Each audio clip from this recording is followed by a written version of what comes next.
ঠিক যা যা দরকার ছিল ক্লাস 12 শুরু করার জন্য আমরা প্রত্যেকটা জিনিস করে দিয়েছি। এবার বল ক্লাস 12 অর্গানিক কাঁপবে। ক্লাস 11 এবং ক্লাস 12 এর মধ্যে একটা বেসিক পার্থক্য কি জানিস? 11 এ ছেলে মেয়েদের কাছে অপশন থাকে, সে ভালো করতেও পারে, সে ভালো নাও করতে পারে, কিন্তু 12 এ ছেলে মেয়েদের কাছে কোনো অপশন থাকে না, তাকে ভালো করতেই হবে। আর 12 এর ভালো নাম্বার পাওয়ার ভিত যার হাতের মুঠোয়, সে হচ্ছে অর্গানিক কেমিস্ট্রি। সেই কারণে যারা 11 এর অর্গানিক পড়িসনি তাদের জন্য একটা বিশাল বড় সুযোগ আমি নিয়ে চলে এসেছি। ধামাকা শুরু করা যাক। হ্যালো এন্ড ওয়েলকাম সবাইকে আমার YouTube channel Adventure Academy higher secondary আরো একটা নতুন ভিডিওতে। আমি তোমাদের মেন্টর সৈকত দাস। ক্লাস 11 এ যারা বেসিক অর্গানিক কেমিস্ট্রি পড়িসনি, যারা অর্গানিকের ভিত জানিস না, যারা এখনো পর্যন্ত 12 এর অর্গানিক শুরু করেছিস বাট স্ট্রাগল করছিস, তাদের প্রত্যেকের জন্য এই ভিডিওটা। এটা আমাদের পেড ব্যাচের ক্লাস, আমরা বেসিক অর্গানিক করিয়েছি অর্গানিক কেমিস্ট্রি শুরু করার আগে। আমি ভাবলাম এই ক্লাসটা তোদের সবাইকে দেওয়া যাক, যাতে যারাই অর্গানিক কেমিস্ট্রি শুরু করছিস, ক্লাস 12 এর একটা মেজর পার্ট শুরু করছিস, তাদের ক্লাস 11 এর জন্য অন্তত যাতে কোনো সমস্যা না হয়। এই ভিডিওটার মধ্যে তুই সেই সমস্ত কনসেপ্টস গুলো পেয়ে যাবি যেগুলো তোর ক্লাস 12 অর্গানিক শুরু করার জন্য কাজে দেবে। আমি আশা করব ভিডিওটা তোদের ভালো লাগবে, পুরো ভিডিওটা খুব মন দিয়ে দেখে নে। চল ভাই, প্রথমে একটুখানি বলি যে অর্গানিক কম্পাউন্ডস যেগুলো রয়েছে না, তুই যদি একটুখানি ভালো করে মন দিয়ে দেখিস, অর্গানিক কম্পাউন্ডসদের একদম মূলে যিনি আছেন তার নাম কার্বন। মানে উইথাউট কার্বন তুই অর্গানিক কেমিস্ট্রি ভাবতেও পারবি না, বুঝতেও পারবি না, শুনতেও পারবি না, দেখতেও পারবি না। এবং তোরা নিশ্চয়ই প্রত্যেকে জানিস যে কার্বন যখন আছে, কার্বনের 4টে যোজ্যতা রয়েছে, কার্বনের 4টে হাত রয়েছে। এই যে কার্বনের 4টে হাত আছে, সেই 4জন যদি কেউ না থাকে কার্বনের সঙ্গে, তাও তোরা প্রত্যেকে জানিস, তোরা এখন মোটামুটি এগুলো সব শিখে গেছিস যে হাইড্রোজেন সেখানে থাকবেই থাকবে, থাকবেই থাকবে। এই কম্পাউন্ডটাকে আমরা মিথেন বলে থাকি। এবার দাদা, আমরাও দেখেছি, তুমিও দেখিয়েছো যে কার্বন কার্বন একে অপরের সঙ্গে যুক্ত হতে পারে। আমি বললাম হ্যাঁ, কার্বন কার্বন সিঙ্গেল বন্ডের মাধ্যমেও যুক্ত হতে পারে, কার্বন কার্বন ডাবল বন্ডের মাধ্যমেও যুক্ত হতে পারে, কার্বন কার্বন ট্রিপল বন্ডের মাধ্যমেও যুক্ত হতে পারে। যদি কার্বন কার্বন সিঙ্গেল বন্ডের মাধ্যমে যুক্ত হয়ে যায়, তুই আমাকে বল কার্বনের ভ্যালেন্সি কত? 4। যখন কার্বন কার্বন সিঙ্গেল বন্ডের মাধ্যমে অ্যাটাচ হয়ে গেল, তখন এই কার্বনটার কটা ভ্যালেন্সি পড়ে থাকলো? 3টে। এই কার্বনটার কটা ভ্যালেন্সি পড়ে থাকলো? 3টে। এই জন্য যখন একটা বন্ড থাকে তখন এটার সঙ্গে 3টে হাইড্রোজেন কানেক্ট হয়, এটার সঙ্গে 3টে হাইড্রোজেন কানেক্ট হয়। এগুলো তোরাও জানিস, আমিও জানি। যখন কার্বন কার্বন দ্বিবন্ধনের মাধ্যমে অ্যাটাচ থাকে, দুটো করে হাইড্রোজেন থাকবে, দুটো করে হাইড্রোজেন থাকবে, এটাকে আমরা ইথিলিন বলে থাকি। এখানে দুটো কার্বন আছে বলে এটাকে আমরা ইথেন বলে থাকি। এখানে 3টে করে বন্ড আছে, তাহলে একটা একটা করে হাইড্রোজেন থাকবে, দুটো কার্বন আছে, তাহলে ইথাইন বলবো, যেটাকে আমরা অ্যাসিটিলিন বলে থাকি ভালোবাসায়।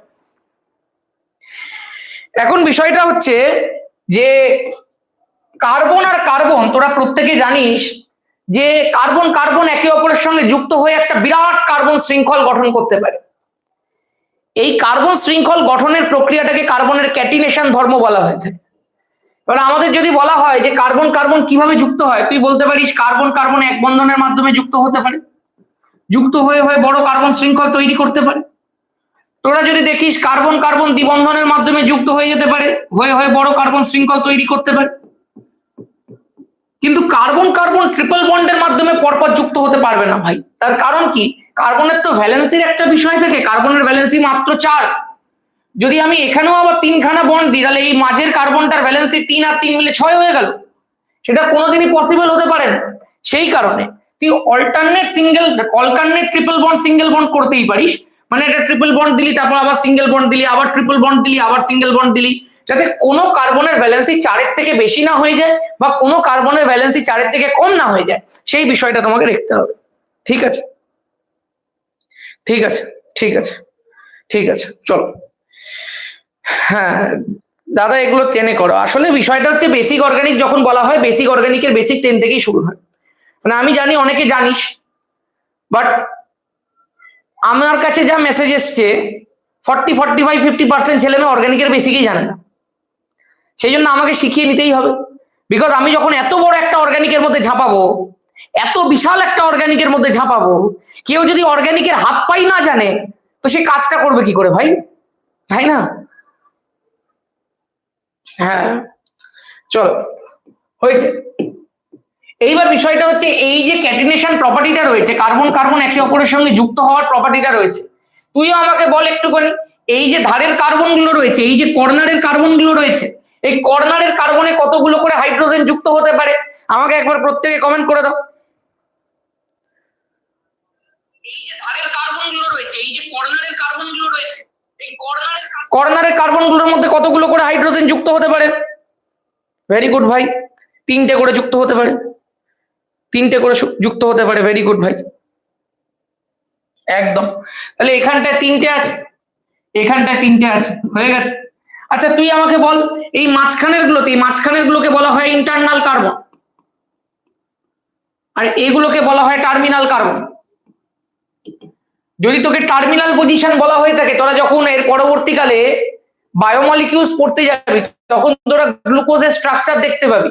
গ্লুকোজের স্ট্রাকচারের মধ্যে তুই দেখবি তোকে বারবার করে এই কথাগুলো বলা হবে, terminal carbon, internal carbon, terminal carbon, internal carbon. দেখবি তোমাকে দুটো কথা শেখানো হবে, সি টার্মিনাল আর এন টার্মিনাল। ওই টার্মিনাল কথাটা মানেই হচ্ছে কর্নার, সবসময় খেয়াল রাখবে।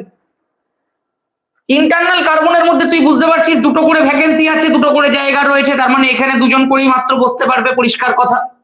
এই জন্যই নিশ্চয়ই তুই খেয়াল করেছিস কোন একটা বড় কার্বন শৃঙ্খলের মধ্যে দুপাশে দুটো কর্নারে CH3 থাকে, আর মাঝখানের গুলোতে সব CH2 CH2 CH2 CH2 CH2 করে করে ভরে দেওয়া থাকে।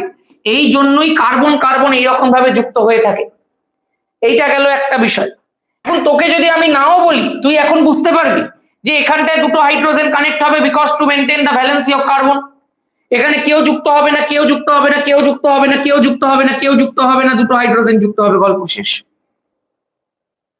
একদম গল্প শেষ ভাই, দিস ইজ দ্য ফ্যাক্ট, আর কিছু না। এবার তুই চিন্তা করে দেখ খুব মার্ভেলাস ভাবে, তোকে যদি বলি এখানে একটা হাইড্রোজেন হবে, তুই নিশ্চয়ই বুঝে গেছিস এখানে একটা হাইড্রোজেন হবে আর মাঝখানে কিছু হবে না। তার মানে কার্বনের ক্যাটিনেশন থেকে আমরা কার্বন শৃঙ্খল লিখতে শিখে গেছি ভাই। আমরা এইটুকু বুঝে গেছি যে কার্বন শৃঙ্খল কিভাবে তৈরি করতে হয়, কার্বন শৃঙ্খল কিসের ভিত্তিতে তৈরি হয়। আমি আশা করব প্রত্যেকের কাছে কার্বন শৃঙ্খলের ব্যাপারটা ক্লিয়ার আছে। এবার দেখবি যখন আমরা ক্লাস 11-এর আমরা টটোমেরিজমের আগে মেটামেরিজম বা যে আইসোমেরিজমস গুলো পড়ছিলাম, বিভিন্ন রকমের আইসোমেরিজম পড়েছি, সেই আইসোমেরিজমের মধ্যে আমরা একটা বিষয় বারবার করে খেয়াল করছিলাম, সেখানে কোন রকম ভাবে বদ্ধ শৃঙ্খল মুক্ত শৃঙ্খলের প্রসঙ্গ আসছিল। মানে কোন কোন শৃঙ্খল এই ধরনের মুক্ত শৃঙ্খল ছিল, কোন কোন শৃঙ্খল এরকম স্ট্রেট চেন কম্পাউন্ড তৈরি করছিল, মলিকিউল তৈরি করছিল, আবার কোন কোন জায়গায় আমরা রিং কম্পাউন্ড দেখতে পাচ্ছিলাম। এই যে রিং কম্পাউন্ডের বিষয়টা কি, আবার রিং কম্পাউন্ড আবার কি করে তৈরি হয়, সেইটাই একটা বড় প্রসঙ্গ। তুই যদি খেয়াল করে দেখিস, আমি তোকে এরকম কয়েকটা জ্যামিতিক আকার বানিয়ে দিচ্ছি। যারা ম্যাথামেটিক্স পড়ে তারা বলবে এটা ত্রিভুজ, এটা চতুর্ভুজ, বলবে এটা পঞ্চভুজ, আর এটাকে বলবে ষড়ভুজ। যারা একটু বেশি লুডো ফুটো খেলে ওরা বলবে এটা 4 মেম্বার লুডো, এটা 5 মেম্বার লুডো, এটা 6 মেম্বার লুডো। যাই হোক, যত মেম্বারই লুডো হোক, এই কম্পাউন্ড গুলোর একটা নাম আছে ভাই, সবসময় মনে রাখবি, সবসময় খেয়াল রাখবি। যদি কোনো কম্পাউন্ডে রিং থাকে এবং সেই রিং এর মধ্যে যদি পাই বন্ড থেকেও সেই রিংটা অ্যারোমেটিক না হয়, বা যদি দেখি যে এই ধরনের নর্মাল রিং রয়েছে, তখন সেগুলোকে বলা হয় সাইক্লো কম্পাউন্ড। রিং আছে মানেই সেটা সাইক্লো কম্পাউন্ডই হবে ভাই। Cyclo compound, cyclo compound, cyclo compound, cyclo compound. Cyclo কথাটার অর্থ রিং। এবার দাদা এখানে কতজন আছে? আমি বলছি 3 জন আছে। একটা, দুটো, তিনটে। তো 3টে আছে বলে এটার নাম হচ্ছে সাইক্লোপ্রোপেন। এখানে 1 2 3 4, 4 জন আছে, ওই জন্য এর নাম সাইক্লোবিউটেন। এখানে 5 জন আছে, দেখতে পাচ্ছিস 5খানা কার্বন যুক্ত আছে রিং এর মধ্যে, এই জন্য এর নাম সাইক্লোপেন্টেন, বেন্টেনের ভাই। আর এখানটা কজন আছে বল? 6 জন আছে, পরিষ্কার দেখতে পাওয়া যাচ্ছে, সেই কারণে এটা হচ্ছে সাইক্লোহেক্সেন। একদম পরিষ্কার কথা, একদম পরিষ্কার কথা, একদম পরিষ্কার কথা। যেহেতু এখানে কোনো রকম পাই বন্ড ছিল না, যেহেতু কোনো দ্বিবন্ধন ছিল না, সেই কারণে এটা সিঙ্গেল বন্ডের মতোই নামকরণ হবে। পেন্ট এন বললাম, অ্যালকেন থেকে এনটা এসছে, তোরাও জানিস, ক্লাস 10 লেভেলে পড়ে এসেছি যেগুলো সব, ঠিক আছে। ম্যাটারটা করে কোন জায়গাটায়, যখন ছেলে মেয়েদেরকে জিজ্ঞাসা করা হয় এই কার্বন গুলোকে চিনিস, বলবে না, আমাদেরকে পড়ানো হয়েছে যেটুকু আমরা সেটুকু জানি। ফিল করতে হবে তো ভাই, এগুলো তো প্রত্যেকটা এক একটা করে কার্বন। আমি যদি তোকে জিজ্ঞাসা করি এই যে কার্বনটা রয়েছে তার কটা বন্ড আছে, বলবে 2টো বন্ড। তো কটা বন্ড ফাঁকা না দুটো বন্ড ফাঁকা? এই কার্বনটার কটা বন্ড আছে না দুটো বন্ড আছে, তো কটা বন্ড ফাঁকা না দুটো বন্ড ফাঁকা? এই কার্বনটার কটা বন্ড আছে ভাই? দুটো বন্ড আছে, তো কটা বন্ড ফাঁকা না দুটো বন্ড ফাঁকা? গল্প শেষ। প্রত্যেকটা কার্বন যদি তুই একটুখানি মনোযোগ দিয়ে দেখিস, তাহলে প্রত্যেকটার মধ্যেই তুই দেখতে পাবি দুটো করে বন্ড ফাঁকা রয়েছে ভাই। আর এই বন্ডের মধ্যে কারা বসবে? তুইও জানিস, আমিও জানি, হাইড্রোজেন বসবে। তার মানে আমরা যে কোনো কর্নারই যখন তাকাবো, সেখানে অ্যাকচুয়ালি কি রয়েছে? CH2 রয়েছে। যে কোনো সাইক্লো কম্পাউন্ড যেখানে কোনো রকম পাই বন্ড উপস্থিত নেই, সেখানে প্রত্যেকটা কর্নারের মধ্যে CH2 আছে। সেটা আমরা আগেও দেখেছি, আমরা আরেকবার রিভাইজ করে নিলাম। ঠিক আছে, ঠিক আছে। দেখো আমাদের অঙ্কিত হাইব্রিডাইজেশনের কথা বলছে। তোরাও জানিস, আমিও জানি, যে যখনই কোনো কার্বন কার্বন সিঙ্গেল বন্ডের মাধ্যমে অ্যাটাচ থাকে, তখন সেই কার্বনের হাইব্রিডাইজেশন sp3 হয়। এবং sp3 হয় যখন, এটাও তুই বুঝতে পারছিস, সেখানে 4টে হাইব্রিড অরবিটাল থাকে। যেমন যদি আমি মিথেনের ক্ষেত্রে দেখাই, মিথেনের আজকে ধর 4টে সিঙ্গেল বন্ড থাকে, 4টে হাইড্রোজেন। আমি যদি তোকে জিজ্ঞাসা করি, তোকে যদি বলতে বলি যে এই কার্বনটার হাইব্রিডাইজেশন কত, তুই বলবি দাদা sp3। sp3 মানে কটা হাইব্রিড অরবিটাল ভাই? 4টে হাইব্রিড অরবিটাল। 4টে হাইব্রিড অরবিটাল 4টে হাইড্রোজেনের সঙ্গে 4টে সিগমা বন্ড তৈরি করেছে।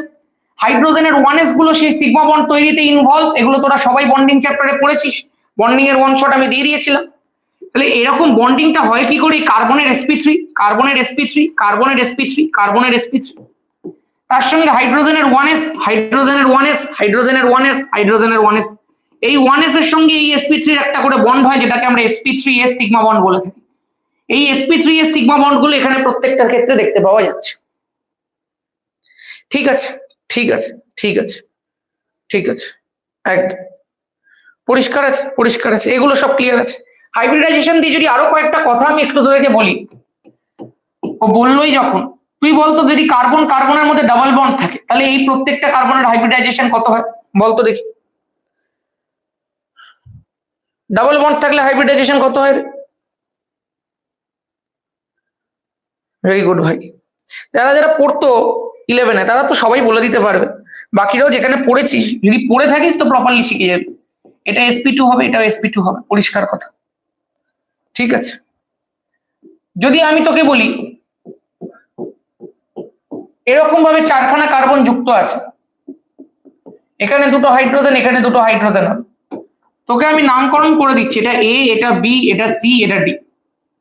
তুই আমাকে বলতো B এর হাইব্রিডাইজেশন আর C এর হাইব্রিডাইজেশন, A এর হাইব্রিডাইজেশন আর D এর হাইব্রিডাইজেশন, চারটে কত হবে? ABCD করে লেখো তো, ABCD করে লেখো। চারটে কার্বনের হাইব্রিডাইজেশন কি হবে? লেখো দেখি।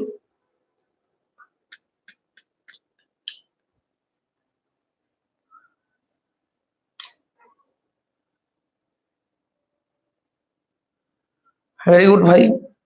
বাকি চ্যাট একটু থমকে গেছে যা মনে হচ্ছে, খুব কমই ছেলে মেয়ে অ্যান্সার দিচ্ছে। তুই এক্ষুনি জয়েন হয়েছিস তো পেছনে করে নে না, সব তো প্রথম থেকে দেখতে পাবি আবার। ভেরি গুড ভাই। দেখ তুই দেখতে পাচ্ছিস এই যে কার্বনটা রয়েছে সেটা দ্বিবন্ধনের সঙ্গে যুক্ত, তার মানে স্বাভাবিক এটা sp2।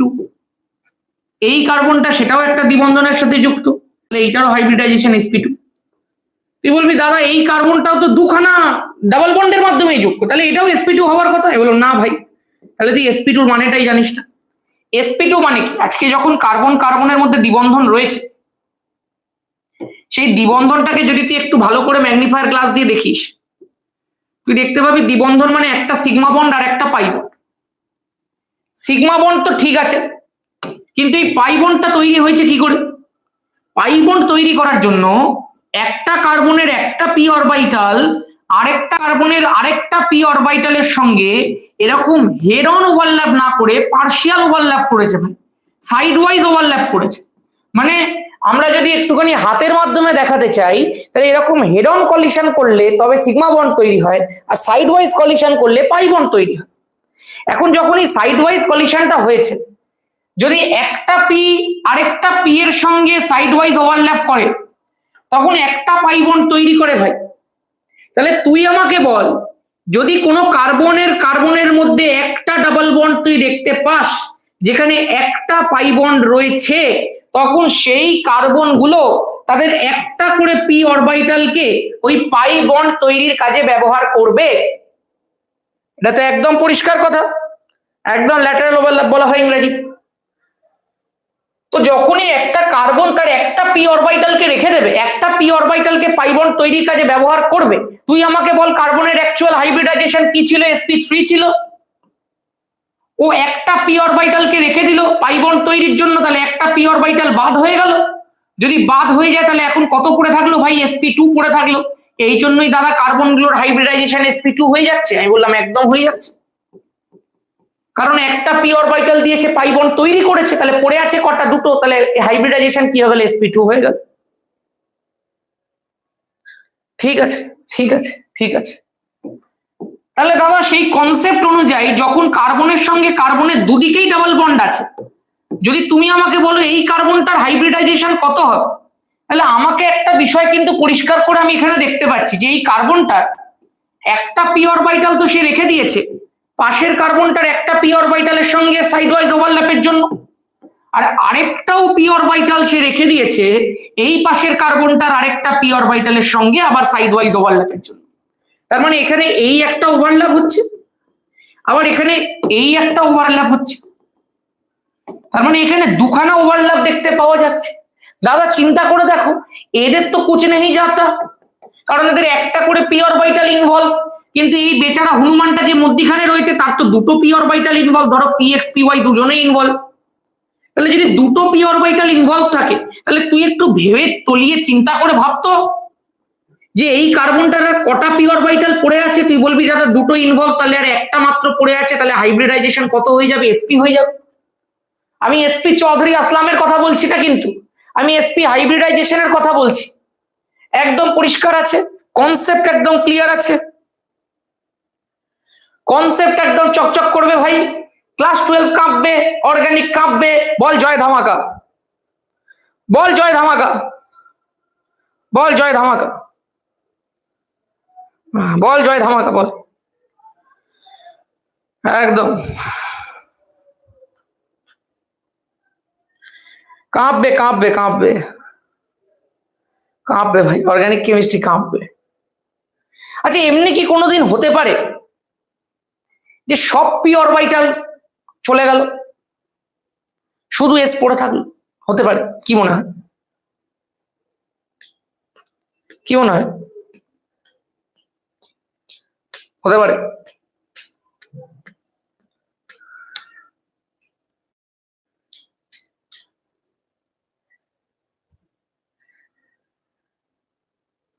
হতেই পারে, আচ্ছা হতেই পারে। কে বলে না, কে বলে হতেই পারে। অঙ্কিতা আবার শাহরুখ খান কি বলছে? শাহরুখ খান বলছে না, হতেই পারে না। যারা বলেছে হ্যাঁ, ওরা এবার আমার একটা প্রশ্নের সম্মুখীন হতে চলেছে।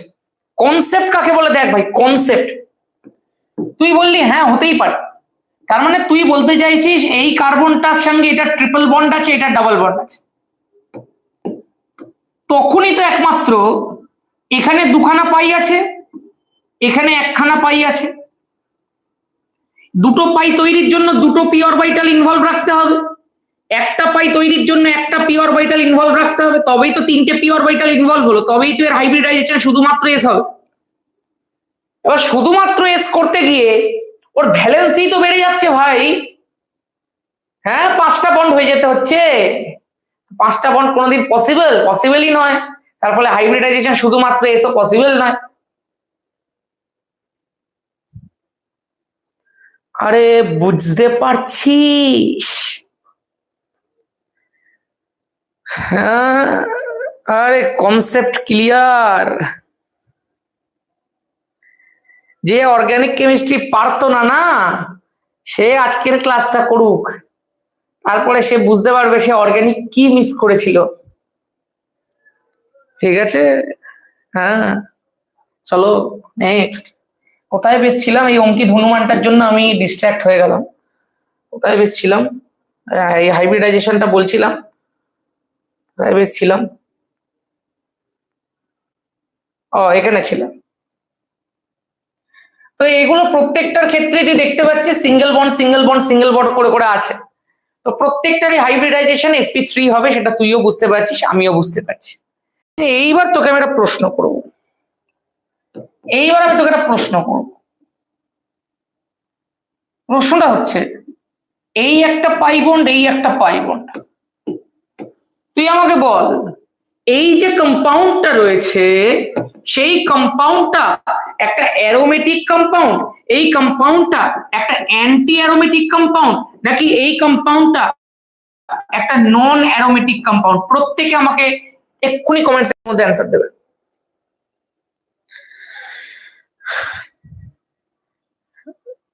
প্রত্যেকে অ্যান্সার দেবে। অ্যান্টি, নন নাকি অ্যারো?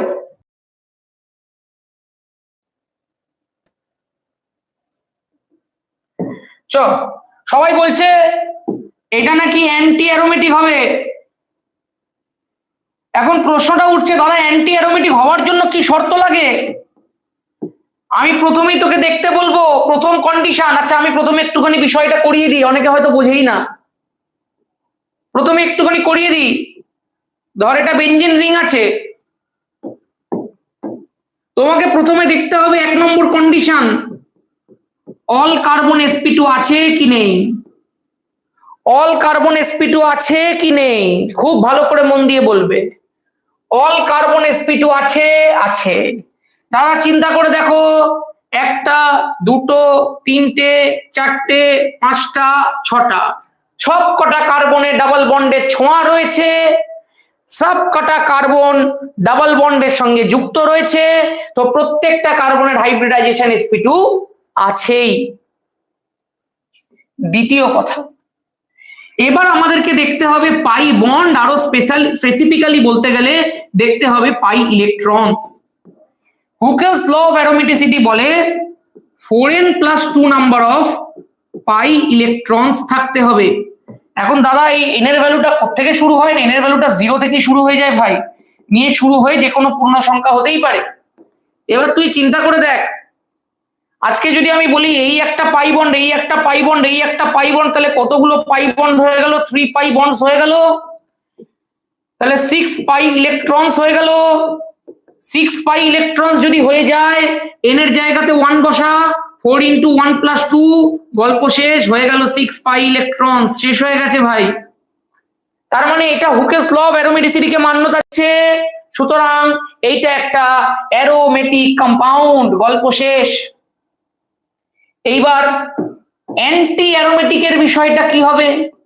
যদি কাউকে অ্যান্টি বলতে হয় তাহলে কি করে বলবো? না সেখানে দুটো সিম্পল গল্প আছে ভাই। প্রথম কথা, অল কার্বন sp2 হতেই হবে। অল কার্বন sp2 না হলে তুমি এর সাথে অ্যারোমেটিক কথাটা যুক্ত করতে পারবেই। দ্বিতীয় কন্ডিশন যেটা, এখানে 4n number of pi electrons থাকতে হবে। যেটা 4n + 2 থাকার কথা, সেটা এখানে 4n থাকবে, 2টা থাকবে না, তার মানে সেটাই অ্যান্টি অ্যারোমেটিকের কেস হয়ে যাবে। আজকে তোকে যে এক্সাম্পলটা আমি দিয়েছিলাম, এই এক্সাম্পলটার কথা চিন্তা করে দেখ। যদি দেখিস এইটা sp2, এটা sp2, এটা sp2, এটা sp2, 4টে কার্বনে sp2 আছে, অল কার্বনে sp2 আছে, একদম ডান। আমি এখানে দেখতে পাচ্ছি দুটো দুটো দুটো দুটো দুটো দুটো 4টে পাই ইলেকট্রনস আছে, কারণ দাদা দুটো বন্ড, তো দুটো বন্ড মানে 4টে ইলেকট্রন, পাই বন্ডের রেসপেক্টে দেখতে গেলে। তো 4 পাই ইলেকট্রনস কার আন্ডারে পড়ছে? অ্যান্টি অ্যারোমেটিকের আন্ডারে পড়ছে, সুতরাং এই কম্পাউন্ডটার স্টেবিলিটি অনেক কম, এই কম্পাউন্ড একটা অ্যান্টি অ্যারোমেটিক কম্পাউন্ড। শেষ শেষ শেষ। এই রে অন্য মনে হয় অন্য কানেকশন দিতে হবে, অন্য কানেকশন দিতে হবে ভাই, নাকি ঠিকই আছে? হ্যাঁ অন্য কানেকশন দিতে হবে মনে হচ্ছে, দিয়ে দিচ্ছি অন্য কানেকশন। 3 কানেকশন है ভাই, চল। হ্যাঁ हमारे पास बहुत जुगाड़ है, 3টে কানেকশন নিয়ে বসেছি ভাই, আর 3টে দিয়ে একদম আনলিমিটেড নেট। একটা তো ফ্রি ওয়াইফাই আছে, ফ্রি ওয়াইফাই মানে আমারই ওয়াইফাই, ফ্রি বলবো না, পয়সা দিতে হয় 1000 টাকা মাসে। আর দুটো একদম জিওর আনলিমিটেড রুল, হ্যাঁ রুল বলে ফেলেছি, হুকেস রুল দেখে রুল বেরিয়ে গেছে মুখ থেকে, জিওর আনলিমিটেড পুরো। 3টে নিয়ে বসেছি ভাই, যেটা পারবো সেটাই। যেটাই কানেকশন ভালো পাবো। হয়ে গেছে হয়ে গেছে হয়ে গেছে হয়ে গেছে। 1 মিনিট দাঁড়া। হ্যাঁ, আমার ক্লাস চলছে।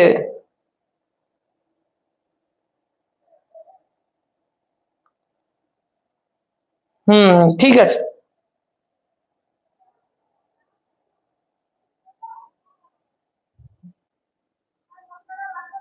চল চল শুরু করি শুরু করি শুরু করি। কে ফোন করছে? আরে কে ফোন করবে? আমাকে একজন নিচে হয়তো ডাকতে এসেছিল, সে ফোন করছে হয়তো।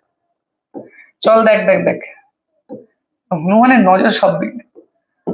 এবার অ্যান্টি অ্যারোমেটিকের পরে কি হবে? নন অ্যারোমেটিক কম্পাউন্ড। তোকে যদি আমি একটা প্রশ্ন করি, বলতো এটা কি কম্পাউন্ড? স্যার আপনার বিয়ে হয়ে গেছে কি? বিয়া? আমরা বিয়া নেই হুয়া ভাই। हमको तू हमको तू थोड़ा जीने दे, আমরা বিয়া নেই হুয়া ভাই। এই এটা বল কি কম্পাউন্ড? ভেরি গুড ভাই, ভেরি গুড। এটা হচ্ছে নন অ্যারোমেটিক কম্পাউন্ড। কারণ তুইও দেখতে পাচ্ছিস, আমিও দেখতে পাচ্ছি যে এই যে কার্বনটা রয়েছে সেটা একটা sp3 কার্বন। এই কার্বনটা কোনো sp2 কার্বন নয়। এই কার্বনটা যদি sp2 নাই হয় তাহলে এটা অ্যারোমেটিকের রুলও ফলো করছে না, অ্যান্টি অ্যারোমেটিকের রুলও ফলো করছে না। সুতরাং এইটা স্বাভাবিকভাবে একটা নন অ্যারোমেটিক কম্পাউন্ড হয়ে যাবে। আশা করতে পারি প্রত্যেকের কাছে ক্লিয়ার আছে। খতম, ফিনিশ। একটা অনেক সময় প্রশ্ন আসে, বলতো অ্যারোমেটিক কম্পাউন্ড, নন অ্যারোমেটিক কম্পাউন্ড আর অ্যান্টি অ্যারোমেটিক কম্পাউন্ডের মধ্যে কার স্টেবিলিটি সবচেয়ে বেশি হয়? কার স্টেবিলিটি সবচেয়ে বেশি হয়? কার স্টেবিলিটি সবচেয়ে বেশি হয় ভাই? অ্যারোমেটিকের স্টেবিলিটি সবচেয়ে বেশি হয়। আচ্ছা বলতো কার স্টেবিলিটি সবচেয়ে কম হয়? কার স্টেবিলিটি সবচেয়ে কম হয় ভাই? সবচেয়ে কম স্টেবিলিটি কার হয়? ভেরি গুড ভাই, অ্যান্টি অ্যারোমেটিকের স্টেবিলিটি সবচেয়ে কম হয়। তাহলে এই বরাবর প্যাটার্নটা যায়। ঠিক আছে, ভেরি গুড। ডেস্কটপে অ্যাক্সেস পাওয়ার জন্য এই লিঙ্ক, ওয়েব লিঙ্ক দিয়ে করবে, যে কোনো ভিডিওর কমেন্ট সেকশনে পিন কমেন্টে পেয়ে যাবে। ঠিক আছে, চলো এগুলো হয়ে গেল, মোটামুটি এই পার্টগুলো সব শেষ। এবার যেটা তোদেরকে বলতে হবে সেটা হচ্ছে কিছুটা পার্ট অফ ইন্ডাকটিভ এফেক্ট। যদিও ইন্ডাকটিভ এফেক্ট আর বলে লাভ নেই, ইন্ডাকটিভ এফেক্ট সবই পারবি। রেজোন্যান্সের জায়গাটা একটু বলি, রেজোন্যান্সের বেসিকটা একটু লাগে। রেজোন্যান্স যদি তোকে শেখাতে হয় তো মোটামুটি 3 ধরনের এক্সাম্পল দিয়ে করিয়ে দিলেই হয়ে যাবে। প্রথমে আমি তোকে বেঞ্জিন রিং এর ক্ষেত্রে বলবো, এই যে বেঞ্জিন রিং আছে, তুই যদি একটু বেঞ্জিন রিংটা দেখিস তাহলে তুই দেখতে পাবি বেঞ্জিন রিং এর মধ্যে পাই বন্ডস গুলো একদম সুন্দর করে একটা ক্ষেত্র বানিয়ে রেখে দিয়েছে ভাই। খুব সুন্দর একটা বিষয়। কেন কম স্টেবিলিটি হয় অ্যান্টি অ্যারোমেটিক? কারণ সেখানে 4n+2 number of pi electrons এর যে কনজুগেশনের বিষয়টা থাকে সেটা ব্যাহত হয়ে যায়। বুঝতে পেরেছো?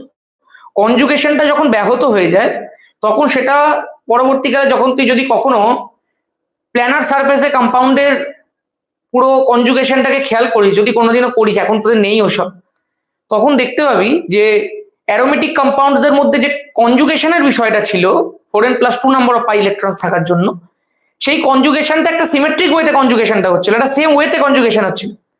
অ্যান্টি অ্যারোমেটিকের ক্ষেত্রে কনজুগেশনের ওয়েটা আলাদা হয়ে যায়, একদিক থেকে একভাবে হয়, আরেক দিক থেকে একভাবে হয়। তুই হিসাব মতো বলতে পারিস একটা ক্লকওয়াইজে একটা অ্যান্টি ক্লকওয়াইজে একে অপরকে ক্যান্সেল আউট করে দেয়।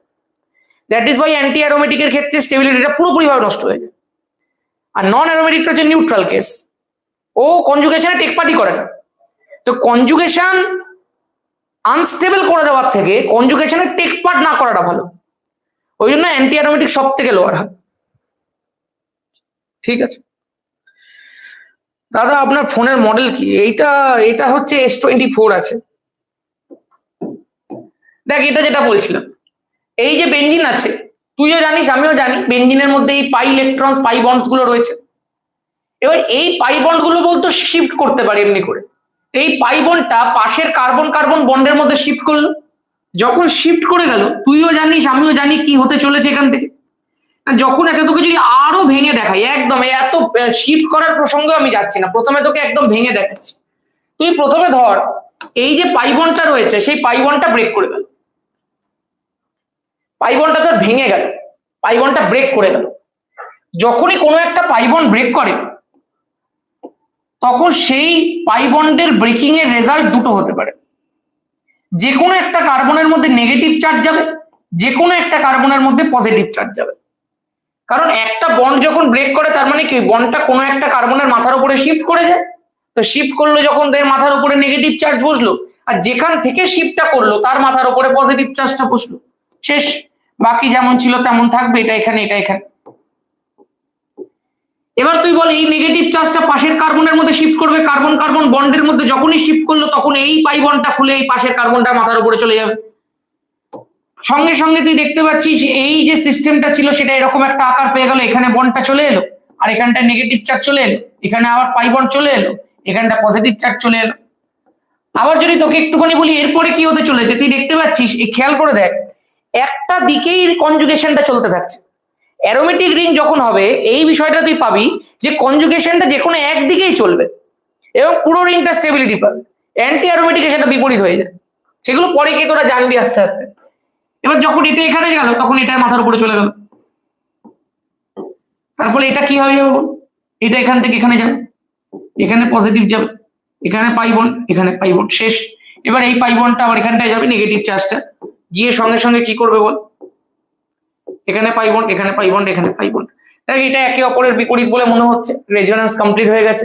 এই যে রেজোন্যান্সটার মাধ্যমে অ্যাকচুয়ালি হলোটা কি, আমি যেটাকে জিজ্ঞাসা করি রেজোন্যান্সটার মাধ্যমে অ্যাকচুয়ালি হলোটা কি, লাভটা কি হলো। রেজোন্যান্সের ফলে যেটা হলো সেটা হচ্ছে পাই ইলেকট্রন ডেন্সিটি ডিসপার্সড হয়ে গেল, ডিলোকালাইজ হয়ে গেল, ডিফিউজড হয়ে গেল, সোজা কথায় ছড়িয়ে পড়ল। মানে ইংরেজরা তিনটে ভাষা বানিয়েছে আর বাঙালিরা বলেছে একটাই ভাষা বলবো, ছড়িয়ে পড়ছে, ছড়িয়ে ফেলছে, একদম ঘেটে ঘ, একদম মানে মেখে ফেলেছে একবারে, বুঝতে পারছিস, পুরো ছড়িয়ে দিয়েছে। এই হচ্ছে বিষয়। খেয়াল রাখ, যখনই পাই ইলেকট্রন ডেন্সিটি ছড়িয়ে পড়ে, যখনই কোনো একটা ইলেকট্রন ডেন্সিটি ডিসপার্সড হয়, ডিলোকালাইজ হয়, ডিফিউজড হয় থ্রু আউট দ্য রিং, তখন সেটা ইলেকট্রনিক বিন্যাসের দিক থেকে বা ইলেকট্রনিক কনফিগারেশনের দিক থেকে বা পাই ইলেকট্রন ডেন্সিটির দিক থেকে অনেক বেশি স্টেবল। সবসময় সব ইলেকট্রন ক্লাউড চাই ছড়িয়ে যেতে, যত ছড়াবে তত স্টেবল। সেই কারণের জন্য যত রেজোনেটিং স্ট্রাকচার বাড়বে, যত রেজোন্যান্স বাড়বে তত স্টেবিলিটি বাড়বে। This is the concept. ঠিক আছে, ঠিক আছে, ঠিক আছে, একদম। সেই জন্য সবসময় মনে রাখবে, ক্লাস 12-এও তুমি এই বিষয়টা বারবার পাবে, সবসময় যে কোনো কনফিগারেশন স্টেবল হয় যদি তার ইলেকট্রন ডেন্সিটি ছড়িয়ে পড়ে। ব্যাস এইটুকু কথা তোমাকে জানতে হবে, বেসিক অর্গানিক এখানেই শেষ। এবার এই রেজোন্যান্সের মধ্যে দুটো কনসেপ্ট আছে ভাই। রেজোন্যান্সের মধ্যে একটা আছে প্লাস আর এফেক্ট, একটা আছে মাইনাস আর এফেক্ট। এই প্লাস আর কথাটার মানে আর মাইনাস আর কথাটার মানে তুই প্রথম কথা বুঝে। প্লাস মানে হচ্ছে যেখানে ইলেকট্রন ডেন্সিটি বাড়ছে সেটাকে আমরা প্লাস আর দিয়ে প্রকাশ করি। মাইনাস আর মানে হচ্ছে ইলেকট্রন ডেন্সিটি টেনে নিচ্ছে বা কমিয়ে দিচ্ছে। আমি একদম পাতি বাংলাতে যদি তোকে শেখাই অর্গানিক কেমিস্ট্রি, তাহলে আমি বলবো ইলেকট্রন ডেন্সিটি টেনে নিচ্ছে, সেটাকে আমরা বলি মাইনাস আর এফেক্ট। এবার দেখ, তোকে আমি একটা এক্সাম্পল দিচ্ছি, তুই এক্ষুনি বুঝে যাবি। তোকে যদি আমি বলি এইটা ফেনক্সাইড আয়ন আছে, এটা অ্যানিলিন আছে, এই ফেনক্সাইড আয়ন আর অ্যানিলিনের ক্ষেত্রে তুই দেখতে পাবি ফেনক্সাইড আয়নে অক্সিজেনের মাথার উপরে থাকা নেগেটিভ চার্জ এরকম ভাবে পুশ হয়, অ্যানিলিনের মধ্যে নাইট্রোজেনের মাথার উপরে থাকা লোন পেয়ার এরকম ভাবে পুশ হয়। এই দুটো এক্সাম্পল তোকে আমি দেখালাম, তার পেছনে একটা বিশাল লজিক আছে ভাই। তার কারণটা হচ্ছে, আমি দেখবি আমাদের 11-এ যারা পড়তো সেই ছেলেমেয়েগুলোকে অলরেডি শিখিয়ে দিয়েছি, ওরা এখন বুঝতে পারছে ওরা অর্গানিক কেমিস্ট্রি মোটামুটি সব শিখেই ফেলেছিল যদি প্রপারলি করে থাকে। অনেকে ছিল যারা পড়াশোনা করেন, যখনই এই নেগেটিভ চার্জটা এখানে এলো কার্বন আর অক্সিজেনের মাঝে, সঙ্গে সঙ্গে এখানে ডাবল বন্ড হলো। এবার কার্বনের সাথে যে বন্ডগুলো অলরেডি অ্যাটাচ তাকে তো সরাতে হবে, নাহলে তো কার্বনের ভ্যালেন্সি 4-এর থেকে বেশি হয়ে যাবে। কারণ এখানটা যদি একটা বন্ড দিয়ে দিই তাহলে এই কার্বনটার ভ্যালেন্সি তো 5 হয়ে গেল, তাহলে স্বাভাবিকভাবে একে সরাতে হবে। সরিয়ে যাবে কোথায়? এটা এর পাশের কার্বনটার উপর দিয়ে, এটা হয়ে গেল, এটা এখানে হয়ে গেল। এবার সঙ্গে সঙ্গে এটা এখানে যাবে, এইটা এখানে যাবে, তাহলে স্বাভাবিকভাবে তুই দেখতে পাবি এইটা হয়ে গেল এরকম ডাবল বন্ড। এটা এখানে, এটা এখানে, এটা এখানে হলো, আবার এটা যাবে, এটা এখানে যাবে, তার ফলে স্বাভাবিকভাবে কি হয়ে গেল বল, এটা এখান থেকে যদি যায় মাইনাস, এটা এখানে, এটা এখানে, এটা ডাবল বন্ড। যদি এটা এখানে যায় তারপরে এটা আবার খুলে উপরে চলে যাবে, তার ফলে কি হয়ে যাবে বল, এটা আবার ও মাইনাস হয়ে যাবে, এটা double bond double bond double bond হয়ে গেল। ঠিক আছে, শেষ। This is the concept. 12 এর অর্গানিক চালু করবে, 12 এরই অর্গানিক শেখাচ্ছি ভাই। অর্গানিকের কোনো জাত হয় না, অর্গানিকের কোনো ক্লাস হয় না, অর্গানিকের কোনো শ্রেণী হয় না, অর্গানিক অর্গানিকই হয়। যখন তুমি 12 এর অর্গানিক পড়বে তোমাকে এগুলোই বারবার করে করতে হবে। কি আছে অর্গানিকের? হ্যাঁ, কিছু নেম রিঅ্যাকশন আছে। নেম রিঅ্যাকশনের ভিত্তি কি? রেজোন্যান্স, হাইপার কনজুগেশন, বন্ড দেওয়া, বন্ড ভাঙা, বন্ড গড়া, এইসবই তো অর্গানিক কেমিস্ট্রি। এটাই ভাই। এরপরে শুধু অর্গানিক কেমিস্ট্রির উপর তুই এক একটা করে পারচ্চা পাবি, আর কিচ্ছু নয়। ঠিক আছে, একদম। এইবার সব থেকে বড় একটা বিষয় আমি তোকে শেখাচ্ছি, সেটা হচ্ছে এই অক্সিজেনটা যখন নিজের নেগেটিভ চার্জটাকে ডোনেট করলো তখন তার মাথার উপরে খেয়াল করে দেখ আমি কোনোভাবে পজিটিভ চার্জ আনিনি। তোরা হয়তো শুনেছিস যে যদি কেউ নিজের ডেন্সিটি ডোনেট করে, নেগেটিভ ডেন্সিটি যদি কেউ ডোনেট করে তাহলে তার মাথায় পজিটিভ বসাতে হয়। বাট না, যদি সে নিজের অংশ ডোনেট করে তখনই পজিটিভ চার্জ বসাতে হয়। নিজের অংশ কোনোদিন নেগেটিভ চার্জ হতে পারে না। দাদা কি বলছো? আমি বললাম এটা দেখলেই তুই বুঝতে পারবি। এবার এখানটায় অ্যানিলিন সিস্টেমটা যখন নিজের লোন পেয়ারটাকে ডোনেট করছে তখন আমরা পরবর্তী স্টেপের মধ্যে এখানে ডাবল বন্ড NH2 আর তার মাথার উপরেও একটা প্লাস দেব। তারপরে এটা এখানে যাবে। বাকি তোরা সব এখন শিখে গেছিস, এখন সব জানিস। এখানে আমি পজিটিভ চার্জটা বসালাম কেন? কারণ এখানে নেগেটিভ চার্জের পরিবর্তে লোন পেয়ার ডোনেট হয়েছিল, আর লোন পেয়ার নিজস্ব বন্ডিং এর অংশ। লোন পেয়ার ধরে হাইব্রিডাইজেশন হয়, লোন পেয়ার ধরে হাইব্রিড অরবিটাল হয়, লোন পেয়ার নিজের অংশ। লোন পেয়ার ডোনেট করলে পজিটিভ চার্জ বসাতে হবে হবে হবে। বাট যদি কেউ বাইরে থেকে পাওয়া নেগেটিভ চার্জকে ডোনেট করে তখন সেখানে কোনো পজিটিভ চার্জ বসবে না, বসবে না, বসবে না। শেষ, একদম। এবার এখানে দেখবি তোকে দুটো এফেক্টের কথা বলেছিলাম, প্লাস আর মাইনাস আর। প্লাস আর এর ক্ষেত্রে বলেছিলাম ইলেকট্রন ডেন্সিটি বাড়ছে। কিভাবে বাড়ছে দাদা? চিন্তা করে দেখ, এই অক্সিজেনের মাথার উপরে থাকা নেগেটিভ চার্জ সে বেনজিন রিংটার মধ্যে শেয়ার করেছে। সে এই নেগেটিভ ইলেকট্রন ডেন্সিটিটাকে থ্রু আউট বেনজিন ছড়িয়ে দিয়েছে। তার ফলে ও বেনজিন রিং এর ইলেকট্রন ডেন্সিটিকে বাড়িয়েছে প্রচ্ছন্ন প্রত্যক্ষ ভাবে। এই জন্য এই এফেক্টটার নাম প্লাস আর এফেক্ট। যেহেতু বেনজিন রিং এর ইলেকট্রন ডেন্সিটিকে বাড়াচ্ছে, ও যার সাথে যুক্ত তার ইলেকট্রন ডেন্সিটিকে বাড়াচ্ছে, সেইটাকে আমরা প্লাস আর এফেক্ট বলি যদি সেটা থ্রু রেজোন্যান্স হয়। আর এইটা কি? এখানে তুই দেখতে পাচ্ছিস এখানেও নাইট্রোজেনের লোন পেয়ার বেনজিন রিং এর মধ্যে ঢুকছে, বেনজিন রিং এর মধ্যে ডিসপার্স হচ্ছে, রিলোকালাইজ হচ্ছে। তার ফলে এটাও একটা example of plus R effect. গল্প শেষ, গল্প শেষ, গল্প শেষ। দাদার পর অন্তলীনা টিউশন পড়াবে না? অন্তলীনা ভালো, অন্তলীনার কনসেপ্ট ভালো। অন্তলীনা 11-ও খুব রেসপেক্ট, মানে রেসপেক্ট বলছি, ওই খুব রেসপন্স করতো। ওর এমনি কনসেপ্ট খুব ভালো, আর অন্তলীনা খুব ভালো শেখে।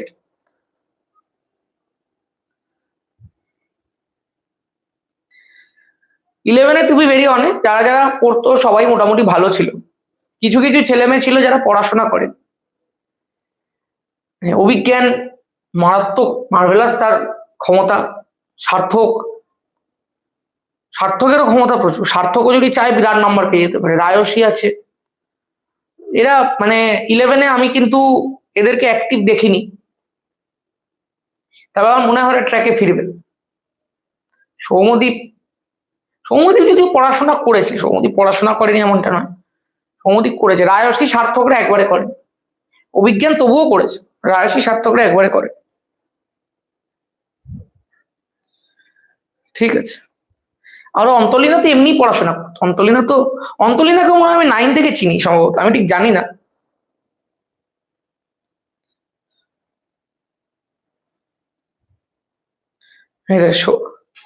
আরে তোকে বলিনি ভাই, আরেকটা সৌম্যদীপ।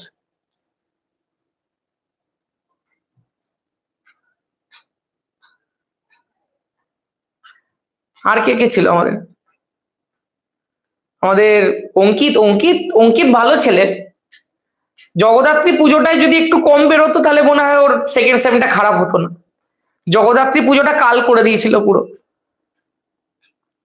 বান্ধবী পেয়ে গেছিল পুজোয় বেরিয়ে, তারপরে পুরো সেমিস্টার বান্ধবীর চক্করে গেছে। শুভজিৎ আমাদের ছিল, শুভজিৎও ভালো পড়াশোনা, শুভজিৎ তো পড়াশোনা এমনিও করে, শুভজিৎ অভিজ্ঞানের এমনিও পড়াশোনা করে। হ্যাঁ দাদা, নিটের ক্লাস আনো। আরে যেগুলো পড়াচ্ছি ভাই পর, তারপর নিটের জন্য আলাদা করে ওয়ান শট দেখ না, নিটের চ্যানেলগুলো থেকে আর কোশ্চেন সলভ করে না, হয়ে যাবে। কারণ আমাদের রেজাল্ট 11-এর। আচ্ছা, ভার্গবের তো ও কি বেশ একটা গ্রুপ আছে ওদের, আনলিমিটেড বকবক, সেবারে বলছিল তাই, আনলিমিটেড বকবক গ্রুপের অবদান অনেক বেশি। চ শুরু করি। রায়সী কত পেয়েছিল মাধ্যমিকে? রায়সী মাধ্যমিকে মেবি 609 পেয়েছিল, আর ফিজিক্যাল সায়েন্সে সম্ভবত 81 পেয়েছিল। আর অঙ্কিত মনে হয় 605 পেয়েছিল, ফিজিক্যাল সায়েন্সে 95 পেয়েছিল সম্ভবত। সার্থক পেয়েছিল 650, ফিজিক্যাল সায়েন্সে সম্ভবত 99 পেয়েছিল সার্থক, আমি ঠিক খেয়াল করতে পারছি না, সম্ভবত 99 পেয়েছিল। অভিজ্ঞান ও ফিজিক্যাল সায়েন্সে 99 পেয়েছিল, আর টোটালে মনে হয় 661 পেয়েছিল। চলো, এটা অন্তলীন এখন ধমকি দিয়ে দিয়েছে আবার। মাধ্যমিকে ফিজিক্যাল সায়েন্সে 100, বা ভাই দাদার ব্যাচে টপার আগেই ছিল, তাহলে কম্পিটিশন এখানে বেড়ে গেছে। সর্বনাশ। চল এবার একটু মাইনাস আর এফেক্টের ব্যাপারটা দেখা যাক, প্লাস আর এর পরে। মাইনাস আর এফেক্টটা কি জিনিস দেখ ভালো করে মন দিয়ে। আমি যদি তোকে বলি এই বেঞ্জিন রিং আছে, মরা খেগো বেঞ্জিন রিং এঁকে ফেলেছি একটা, আমি যদি তোকে বলি বেঞ্জিন রিং আছে, রেজোন্যান্স হাইব্রিড আর দেখাচ্ছি না, ওইসব বহুবার পারবি তোরা। মেন জায়গাগুলো দেখাচ্ছি যেগুলো বারবার করে লাগে ক্লাস 12। এই ধর তোকে বললাম নাইট্রো গ্রুপ যুক্ত আছে, এবার এই যে নাইট্রো গ্রুপ রয়েছে, তুই চিন্তা করে দেখ, নাইট্রো গ্রুপের নাইট্রোজেনের মাথার উপরে একটা পজিটিভ চার্জ থাকে। যখনই পজিটিভ চার্জ রয়েছে, তুই একটা বিষয় বুঝে নে ভাই, এই পজিটিভ চার্জ মানে ইলেকট্রন ডেফিসিয়েন্সি। কার্বন চাইবে এই ইলেকট্রন ডেফিসিয়েন্সিকে দূর করতে। বান্ধবী সমস্যায় পড়েছে, অঙ্কিত যাবে না, এটা হতে পারে, যাবেই। নাইট্রোজেন সমস্যায় পড়েছে, কার্বন ইলেকট্রন দেবে না, হতে পারে দেবেই, একসাথে যুক্ত। তাহলে কার্বন কি করবে? কার্বন বলবে আমার অ্যারোমেটিসিটি যাই যাক, জগদ্ধাত্রী পুজোয় পাওয়া বান্ধবী সিকিউর থাকলেই হলো। বন্ড এখানে শিফট হয়ে যাবে কার্বন আর নাইট্রোজেনের মাঝখানে, সঙ্গে সঙ্গে কি দেখতে পাবো, নাইট্রোজেন নিজের ম্যাক্সিমাম ভ্যালেন্সি 4 অ্যাটেন্ড করে নিয়েছে, সে আর কিছু করতে পারবে না, এই বন্ডটা অক্সিজেনের মাথার উপরে চলে যাবে, গল্প শেষ হয়ে যাবে। ম্যাক্সিমাম ভ্যালেন্সি যদিও 5 হয়, তবে বন্ড হিসেবে সে 5টা দেখাতে পারবে না ভাই, মাথার উপর একটা পজিটিভ চার্জ এনে দিতে হবে সঙ্গে সঙ্গে। তো এখানে আমি দেখতে পাবো এর ফলে কি হবে, এই বন্ডটা এখানে শিফট করেছে কার্বন নাইট্রোজেনের মাঝে, নাইট্রোজেনের 4টেই বন্ড দেখানো যেতে পারে, সঙ্গে সঙ্গে এই কার্বন এই নাইট্রোজেন অক্সিজেন বন্ডটা অক্সিজেনের মাথার উপরে শিফট করিয়ে দিয়েছে সে। তো তার ফলে কি হলো, তার ফলে এটা গেল এখানে, এটা এখানে গেল, এই যে অক্সিজেনের মাথার উপরে মাইনাস, অক্সিজেনের মাথার উপরে মাইনাস, নাইট্রোজেনের এখনো 4টে বন্ড, সেই কারণে নাইট্রোজেনের মাথার উপর প্লাস বসলো। কিন্তু শুধু একটা বিষয়, যেটা দেখ এই কার্বনটা আগেও সিকিউর ছিল, এই কার্বনটা এখনো সিকিউর আছে, আগেও এর সাথে ডাবল বন্ড ছিল, এখন এর সাথে ডাবল বন্ড আছে। চাপে পড়ে গেছে কে? এই কার্বনটা চাপে পড়ে গেছে ভাই, কারণ ডাবল বন্ডটা যখন শিফট করেছে তখন এর কাছে আর কিছু নেই, এর কাছে ওই জন্য পজিটিভ চার্জ আছে। গল্প শেষ। তার মানে বান্ধবী আগেও যা ছিল, বান্ধবী শুধরানোর নয়, বান্ধবী এখনো তাই আছে। বান্ধবীকে সাহায্য করতে গিয়ে আর এই সময় সিগন্যালটাকে ঠিক আছে, হ্যাঁ, বান্ধবী আগেও যা ছিল, বান্ধবী এখনো তাই আছে। উল্টে বান্ধবীকে সাহায্য করতে গিয়ে সেকেন্ড সেমিস্টার ফাঁকি দিয়ে বসে আছে কে? আমাদের বেঞ্জিন রিং। আবার কে? তো তার ফলে কি হলো? বেঞ্জিন রিং এর নিজস্ব অ্যারোমেটিসিটি তো নষ্ট হয়ে গেছে, ও নিজের ইলেকট্রন ডেনসিটিকে দিয়ে দিয়েছে, তার ফলে বেঞ্জিন রিং এর ইলেকট্রন ডেনসিটি কমেছে, টেনে নিল কে? Nitro group. ওই জন্য নাইট্রো গ্রুপ বেঞ্জিন রিং থেকে ইলেকট্রন ডেনসিটিকে টেনে নিচ্ছে বলে এইটাকে আমরা বলি মাইনাস আর এফেক্ট। এরপরে বেঞ্জিন রিং এর মধ্যে আবার ডিসপার ডিলোকালাইজ হবে ভাই, গল্প শেষ। Plus R effect minus R effect clear আছে? Plus R effect minus R effect clear আছে? হ্যাঁ, বেঞ্জিনের বান্ধবী বেঞ্জিনই, হ্যাঁ ক্লিয়ার আছে। অঙ্কিত শিওর পালিয়ে গেছে, অঙ্কিত শিওর পালিয়েছে না। তোর মা যদি শুনতে পেত রে যে ও জগদ্ধাত্রী পুজোয় বেরিয়ে এইসব করেছে, ওর মা ওকে আর জগদ্ধাত্রী পুজোয় বেরোতে দিত না। আরে অঙ্কিত, আমি তোর সাথে আর কি করছি? হ্যাঁ, তুই আবার ভাবিস না তুই সত্যি করেছিস, তুই ভাবতে পারিস যে যা আমি নিজেই জানি না আমি কবে করলাম। ঠিক আছে, হ্যাঁ ঠিক আছে। দাদা তোমার হোয়াটসঅ্যাপ নাম্বারটা একটু বলবেন, পুরো হাইব্রিড করে দিল। তোমার হোয়াটসঅ্যাপ নাম্বারটা একটু বলবেন। 6289360364। ঠিক আছে। জগদ্ধাত্রীর সাথে দেখা করতে গেছিল? না না, জগদ্ধাত্রী শুধু একটা ও সামনে রেখেছিল, বাকি ঘুরেছে ও। ও সবই বোঝা যাচ্ছে, ওই বয়সের ছেলেমেয়েরা এমনি এমনি প্রত্যেকদিন বেরোয় না। শুধু বন্ধু বন্ধু বন্ধু, কি বন্ধু আমি সব দেখে নিয়েছি। চ শুরু করি শুরু করি শুরু করি। Plus R effect minus R effect সব শেষ, সব ডান সব ডান। সমযোজী বন্ধনের বিভাজনের জায়গাটা একটুখানি বলি। দেখবি যখন কোনো একটা ধর এ আর বি এর মধ্যে একটা বন্ড আছে, এই এ আর বি এর মধ্যে থাকা বন্ডটা যদি ব্রেক করে, এটা দুরকম ভাবে ব্রেক করতে পারে ভাই। প্রথম প্রকার ব্রেকিংটার মধ্যে এই বন্ডের মধ্যে থাকা দুটো ইলেকট্রন সমভাবে বিয়োজিত হবে, একটা ইলেকট্রন নেবে বি, একটা ইলেকট্রন নেবে এ। এখান থেকে যেটা তৈরি হয় সেগুলোকে আমরা ফ্রি র্যাডিক্যাল বা মুক্তমূলক বলে থাকি, তোরা প্রত্যেকে নিশ্চয়ই জানিস। এই ফ্রি র্যাডিক্যাল গুলোর মধ্যে কিন্তু ইলেকট্রন ডেফিসিয়েন্সি থাকে, এই বিষয়টা মনে রাখ, এইটা 12 কাজে লাগবে। ফ্রি র্যাডিক্যাল যতই হোক ওর কাছে কিন্তু ইলেকট্রনের ডেফিসিয়েন্সি রয়েছে, এটাও কিন্তু কার্বোক্যাটায়নের মতোই, ঠিক আছে।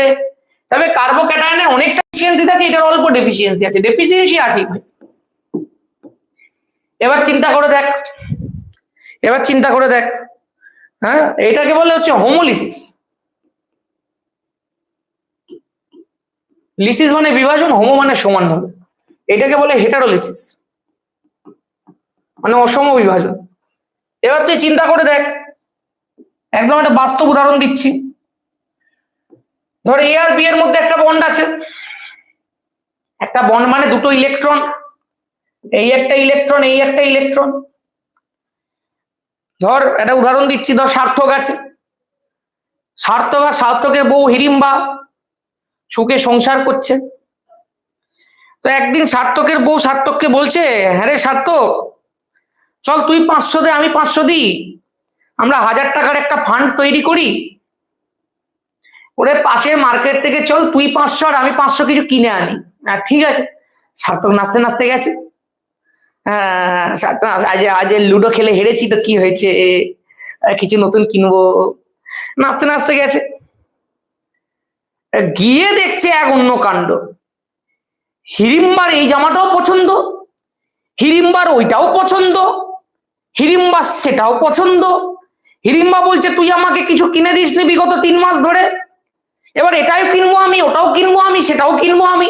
সার্থক পড়ে গেছে চাপে। सार्थक बोले वो तो बात नहीं था भाई, तूने तो बोला था 500 का खरीदेंगे, हमने तो सोचा हम एक नया गेंजी खरीदेंगे। হ্যাঁ, আগের গেঞ্জিটা ট্রোল হয়ে গেছে, ওই জন্য ভাবছি নতুন গেঞ্জি কিনবো একটা। সার্থক পড়ে গেছে চাপে। দেখা যাচ্ছে এখানেও সেম ধরনের বিষয়। এই এ আর বি এর মধ্যে যে কোনো একজন বেশি ইলেকট্রোনেগেটিভ হবে, মাচ মোর ইলেকট্রোনেগেটিভ হবে যে কোনো একজন। যে বেশি ইলেকট্রোনেগেটিভ হবে সে চাইবে নিজের ইলেকট্রনটাকে তো রাখতে, পাশের জনের ইলেকট্রনটাকেও হাতিয়ে নিতে। মানে দুটো ইলেকট্রনই তার নিজের দিকে সে টেনে নিতে চাইবে। ওর নিজের 500টা তো ব্যবহার করবেই, সার্থকের 500টাকেও পুরো একদম ঝেবে নেবে ভাই। তো এর ফলে কি হবে, ইলেকট্রন ডেন্সিটি যে কোনো একদিকে শিফট হয়ে যাবে, যে কোনো একজনের দিকে শিফট হয়ে যাবে। যার দিকে শিফট হলো সে বেশি ইলেকট্রোনেগেটিভ, তার মাথায় থাকবে নেগেটিভ চার্জ। আর বেচারা সার্থক দেখা গেল 500-500 কথা ভেবে রেখেছিল, হিড়িম্বা 900 কিনে নিল, সার্থকের কাছে 100 পড়ে থাকলো, গল্প শেষ। সার্থক এই 100 দিয়ে আবারও একটা স্যান্ডো গেঞ্জি কিনে বাড়ি চলে আসবে প্রত্যেকবারের মতো। তার মানে সার্থকের কাছ থেকে ইলেকট্রন ডেন্সিটি চলে গেছে বলে ওর মাথার উপরে বসবে ডেল প্লাস। এই বিভাজনটা হচ্ছে পার্শিয়াল বিভাজন। এখানে বন্ডটা বিভাজিত হলো না, শুধুমাত্র বন্ডের ইলেকট্রন ডেন্সিটি, ইলেকট্রন ক্লাউডটা কোনো একজনের দিকে শিফট করে গেল। কিন্তু দাদা যদি বন্ডটা পুরোটাই বিয়োজিত হয়ে যায়, যদি সার্থক এখন বলে এই দরকার নেই তোর 100 টাকার, হ্যাঁ এই দরকার নেই তোর 100 টাকা রাখ তুই, আমি সৈকতদাকে হারিয়ে দেবো, বলবো 100 টাকা পাঠা দে, তারপর ওটা দিয়ে কিনে নেবো, দরকার নেই তুই নিয়ে যা। তো ও তখন কি করলো, ও হিড়িম্বার সাথে সমস্ত সম্পর্ক ছিন্ন করে দিল। বললে এমনিও আমাকে তুই কিছু দিচ্ছিস না, আমার দরকারই নেই তোর সাথে থাকার, তুই নিয়ে যা ভাই তোর টাকা। এবং সার্থক বললো যে না, আমি পুরো বন্ধনই ভেঙে দেবো। তো বন্ধন যখন ভাঙলো, তুইও জানিস ইলেকট্রন কে পাবে, হিড়িম্বাই পাবে। তাহলে সার্থক কিছুই পেল না, বেচারা প্লাস চার্জ নিয়ে বেরিয়ে গেল, হিড়িম্বা দুটো ইলেকট্রন মাইনাস চার্জ নিয়ে বেরিয়ে গেল। এইটাকে বলে অসম বিভাজন। অসম কথাটার মানে কি দাদা, হেটারো কথাটার মানে কি দাদা, মানে ইলেকট্রন গুলোর মধ্যে একটা অসমতা থাকবে। বলেছিল 500-500 নিয়ে নিয়েছে 900-100, ও 100 বেচারা না নিয়ে বলেছে তুই সবই নিয়ে যা অঙ্কিতের সাথে ভালো থাকবি। ও বেচারা প্লাস চার্জ হয়ে নদীর ধারে গিয়ে কিনলের বদলে জল খাচ্ছে আমার থেকে পয়সা নিয়ে।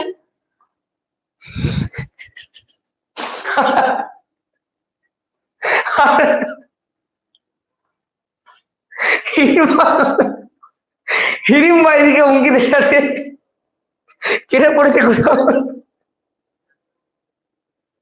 ঠিক আছে, এটাই হচ্ছে অসম বিভাজন বা হেটারোলিসিস হয়েছে। তার ফলে আমি একটা জিনিস বুঝতে পারছি, হেটারোলিসিস বা অসম বিভাজনের ফলে একটা তৈরি হবে যেটাকে আমরা ক্যাটায়ন বলবো, একটা তৈরি হবে যেটাকে আমরা অ্যানায়ন বলবো। যদি কার্বন আর কার্বনের মাঝে এটা বিষয়টা দেখতে পাওয়া যায়, তখন এই ক্যাটায়নটাকে আমরা বলে থাকবো কার্বো ক্যাটায়ন, আর এই অ্যানায়নটাকে আমরা বলে থাকবো কার্বনায়ন। ব্যাস, এই হয়ে গেল সমবিভাজন অসম বিভাজন। সমবিভাজন অসম বিভাজন হয়ে গেল। ঠিক আছে, ঠিক আছে। সার্থক আজকে নেই মনে হয়, ভালো হয়েছে, নাহলে প্রতিবাদ জানাতো। ঠিক আছে, হয়ে গেছে। তার মানে আমাকে যখনই তুই বলবি হেটারোলিসিসের ফলে কি তৈরি হয়, না ক্যাটায়ন অ্যানায়ন তৈরি হয়, আর হোমোলিসিসের ফলে কি তৈরি হয়, র্যাডিক্যাল তৈরি হয়। হেটারোলিসিস আর হোমোলিসিসের মাঝখানে একটা অবস্থা আছে যেটা শুধুমাত্র ইলেকট্রোনেগেটিভিটির উপর বেস করে, সেটা partial positive partial negative charge allow করে। মাথার উপরে ফুল নেগেটিভ ফুল পজিটিভ চার্জ বসে না, সেটা ইলেকট্রোনেগেটিভিটির জন্য হয়।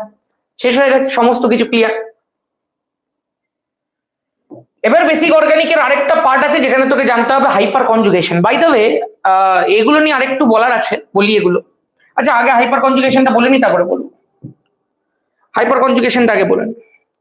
दादा तुम्हार ऑफिसटा कोथाय? हमरा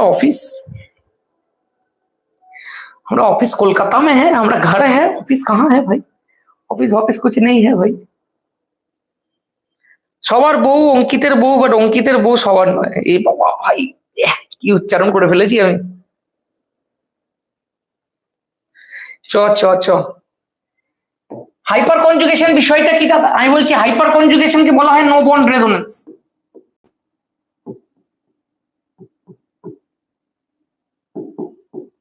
এই যে নো বন্ড রেজোনেন্স আছে, এটার মূল বিষয়টা কি? এখানে আলফা হাইড্রোজেন শিফটিং এর মাধ্যমে ইলেকট্রন ডেনসিটি ডোনেট হয়। এখানে অমনি করে কোনো বন্ড গিয়ে পাই বন্ড গিয়ে শিফট হয় না।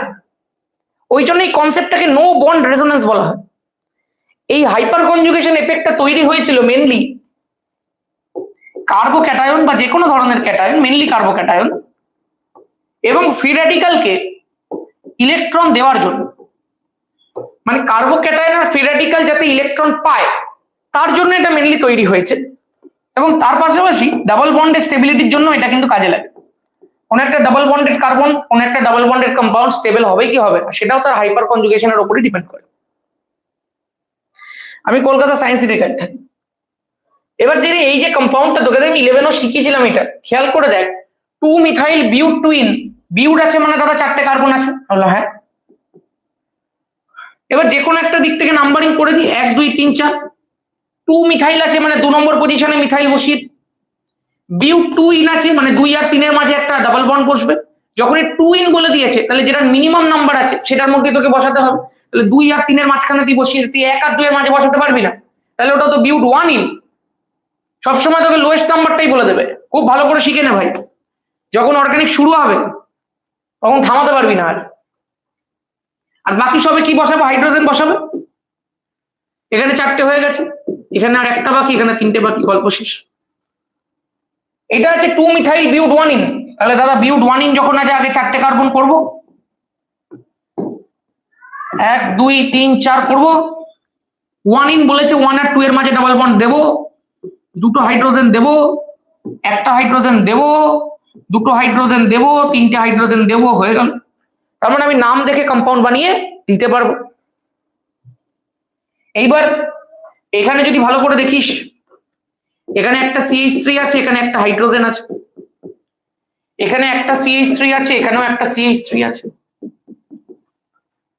এখানেও যদি দেখিস কার্বন কার্বনের মধ্যে ডাবল বন্ড আছে, এই কার্বনটার সঙ্গে 2টোই হাইড্রোজেন আছে, আর এই কার্বনটার সঙ্গে একটা হাইড্রোজেন আছে, একটা ইথাইল গ্রুপ আছে। খেয়াল রাখবি ক্লাস 12 এ ইটি, এমি, পিআর এগুলো খুব ইউজ হবে কিন্তু।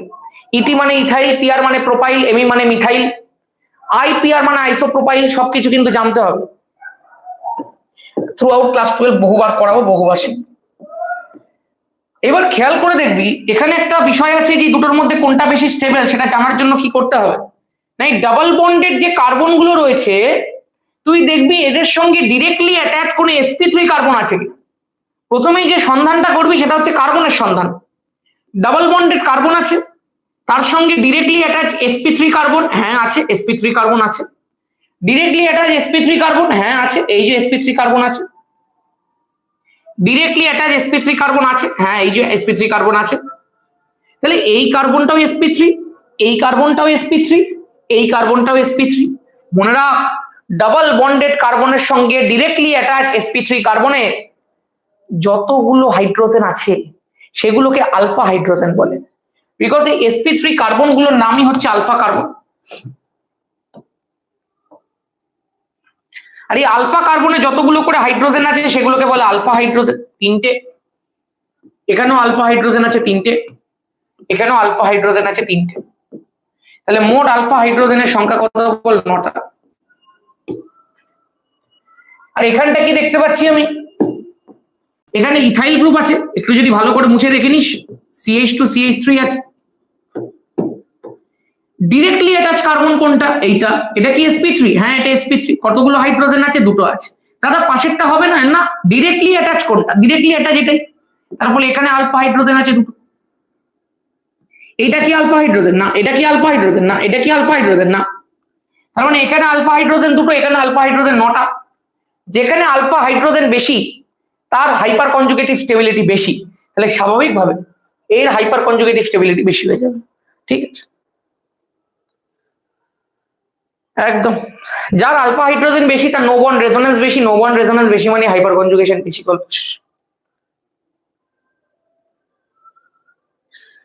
কোনটাকে আলফা কার্বন বলে?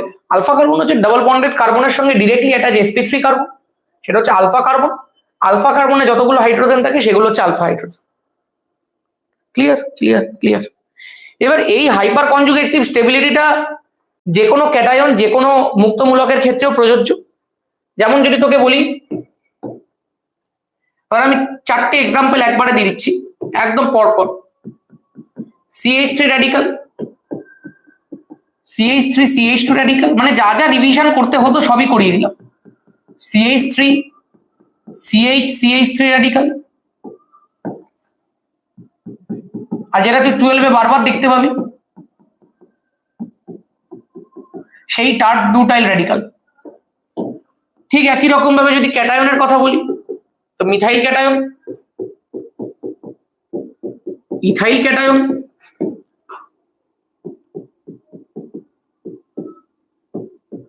Isopropyl cation, tart butyl cation. যদি একই রকম ভাবে বলি মিথাইল অ্যানায়ন, ইথাইল অ্যানায়ন, যারা এগুলো পারিস তাহলে তারা ভেবে দেখ তারা 11-এ শিখেছিস ভাই। আর যারা পারিস না তারা এটা ভাগ্য ভালো বল, 3বার আশীর্বাদ নে ভগবানের থেকে যদি ভাগ্যিস শিখে গেছিস বা শিখে যাচ্ছিস এখন। নাহলে 12-এ না মাথা থেকে ঘাম পড়ে যেত পায়ে, তাও অর্গানিক পারতিস না। আর ওই বাড়িতে বসে বসে কাঁদতে হতো যে আমি তো অর্গানিক কিছুই পারছি না, কারণ তুমি এগুলো জানতে না।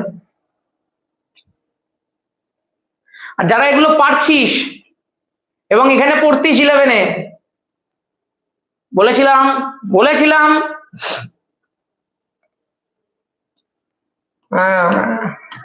বল এটা করিয়ে সুবিধা হচ্ছে, বেসিক অর্গানিক একদিন করিয়ে দিয়ে সুবিধা হচ্ছে, বেসিক অর্গানিক করিয়ে দিয়ে সুবিধা হচ্ছে হচ্ছে হচ্ছে যেগুলো সারা বছর ধরে তুই এবার 12-এ পড়বি সেগুলো তুই শিখে নিলি। একদম একদম। এবার যদি তোকে স্টেবিলিটি বলি, তুই বল আমাকে এটা র্যাডিক্যাল আছে, র্যাডিক্যালের স্টেবিলিটির জন্য কে দায়ী? মনে রাখ, লিখে দিচ্ছি, র্যাডিক্যালকে যদি স্টেবিলিটি দিতে হয়, কার্বো ক্যাটায়নকে যদি স্টেবিলিটি দিতে হয়, মানে যে কোনো ইলেকট্রন ডেফিসিয়েন্ট সিস্টেমকে যদি স্টেবিলিটি দিতে হয়, সেখানে কে কে কাজে লাগে? প্রথম প্লাস আই এফেক্ট কাজে লাগে। প্লাস আই মানে ইলেকট্রন দানকারী inductive effect, plus R effect কাজে লাগে ইলেকট্রন দানকারী রেজোনেন্স, হাইপার কনজুগেশন কাজে লাগে। এবার এই 3জনের মধ্যে কে সব থেকে বেশি কাজে লাগে? ধর না, প্রথম কথা স্বাভাবিকভাবে প্লাস আর, তারপরে হাইপার কনজুগেশন, তারপরে প্লাস আই। আর যদি কোথাও তুই দেখতে পাস কার্ব অ্যানায়নকে স্টেবিলিটি দেওয়ার প্রসঙ্গ এসেছে, তখন স্টেবিলিটি ফ্যাক্টর গুলো কি কি হয়? মাইনাস আর এফেক্ট, মাইনাস আর মানে যে ইলেকট্রন ডেন্সিটিকে টানবে, টানলে অ্যানায়নের ইলেকট্রন ডেন্সিটি ছড়াবে, ছড়ালে বেশি স্টেবল, মাইনাস আই। এই দুটো ফ্যাক্টর মেনলি কাজ করে, তার মধ্যে স্বাভাবিকভাবে মাইনাস আর বেশি। শেষ শেষ শেষ। এবার আমি একটা বিষয় দেখতে পাচ্ছি, এখানটা একটা CH3 আছে, CH3 মানেই তার প্লাস আই এফেক্ট, CH3 মানেই তার হাইপার কনজুগেশন এফেক্ট। র্যাডিক্যালটার সঙ্গে যুক্ত আছে ডিরেক্টলি যে কার্বনটা, সেটাই তার হাইপার কনজুগেটিভ হাইড্রোজেন যুক্ত কার্বন। এখানে র্যাডিক্যালের সঙ্গে ডিরেক্টলি অ্যাটাচ 2 sp3 কার্বন আছে, এখানে র্যাডিক্যালের সঙ্গে ডিরেক্টলি অ্যাটাচ 3টে sp3 কার্বন আছে। তো 3টে sp3 কার্বন মানে আলফা হাইড্রোজেনের সংখ্যা 9টা, এখানে আলফা হাইড্রোজেনের সংখ্যা 6টা, এখানে আলফা হাইড্রোজেনের সংখ্যা 3টে, আর এটা তো কিছুই নেই ভাই। তার ফলে এর স্টেবিলিটি সবচেয়ে বেশি, এটা দ্বিতীয়, এটা তৃতীয়, গল্প শেষ। কারণ র্যাডিক্যালকে বেশি স্টেবিলিটি প্রদান করবে বেশি হাইপার কনজুগেশন, কারণ এই বাকি দুটো তো নেই, প্লাস আই আছে, প্লাস আই এর হাইপার কনজুগেশন বেশি ইফেক্টিভ। এখানেও সেম গল্প, যেখানে CH3 গ্রুপের সংখ্যা বাড়ছে সেখানে হাইপার কনজুগেশন, সেখানে প্লাস আই বাড়ছে, সেটা সবথেকে বেশি স্টেবল। এখানে উল্টো গল্প, CH3 বাড়ছে মানে ইলেকট্রন ডোনেটিং এফেক্ট বাড়ছে। আরে আম্বানিকে পয়সা দিয়ে কি করবি ভাই? ইলেকট্রন বেশি ডোনেট করবি তো এর আনস্টেবল হয়ে যাবে, তার মানে সব থেকে আনস্টেবল। তারপরে এটা, তারপরে এটা, সব থেকে আগে এটা। হ্যাঁ হয়েছে, কমপ্লিট।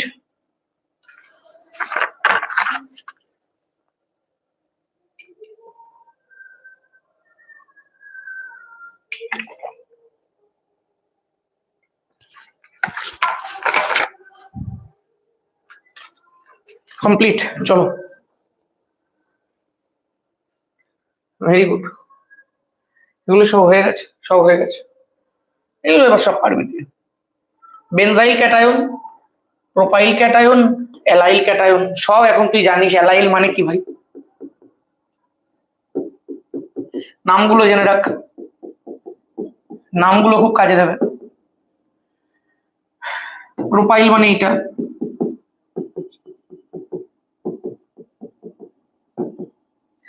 আইসোপ্রোপাইল মানে এটা।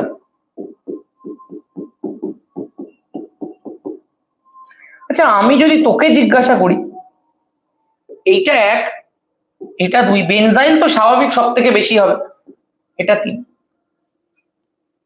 এই 3 জনের মধ্যে সবচেয়ে বেশি স্টেবল কে? দেখ এই দুটোর মধ্যে পার্থক্যটা বুঝতে পারছিস? এখানে ক্যাটায়নটা, কার্বনটা 1 ডিগ্রি, কারণ একটার সাথে যুক্ত আছে। এখানে ক্যাটায়নিক কার্বনটা 2 ডিগ্রি, কারণ দুজনের সঙ্গে যুক্ত আছে। দুজনের সাথে যুক্ত যখন, সেটাকে বলা হবে আইসোপ্রোপাইল, আর এটাকে বলা হয় এন প্রোপাইল।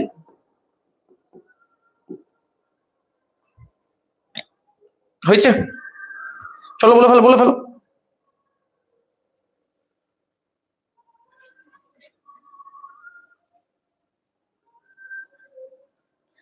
মশা বড্ড জ্বালাচ্ছে তখন থেকে, মশাটাকে বাগে পেয়ে গেছি, ধরে ফেলেছি, এটাকে মারবো।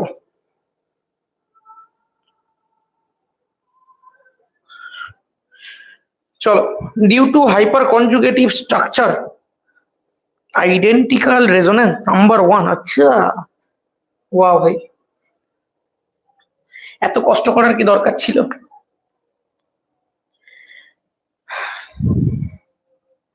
চলো আমি বলি, at any time 1 নম্বর সব থেকে বেশি স্টেবল ডিউ টু রেজোনেন্স। কোনো আইডেন্টিক্যালের প্রশ্নই ওঠে না ভাই এখানে, রেজোনেন্স আর কোথাও নেই, ওটা বাদ দিয়ে। তারপর আইডেন্টিক্যাল হোক না হোক সবচেয়ে বেশি স্টেবল। এখানে দেখতে পাচ্ছি মাত্র 2খানা হাইপার কনজুগেটিভ হাইড্রোজেন আছে, এখানে দেখতে পাচ্ছি 3টে 6খানা হাইপার কনজুগেটিভ হাইড্রোজেন আছে।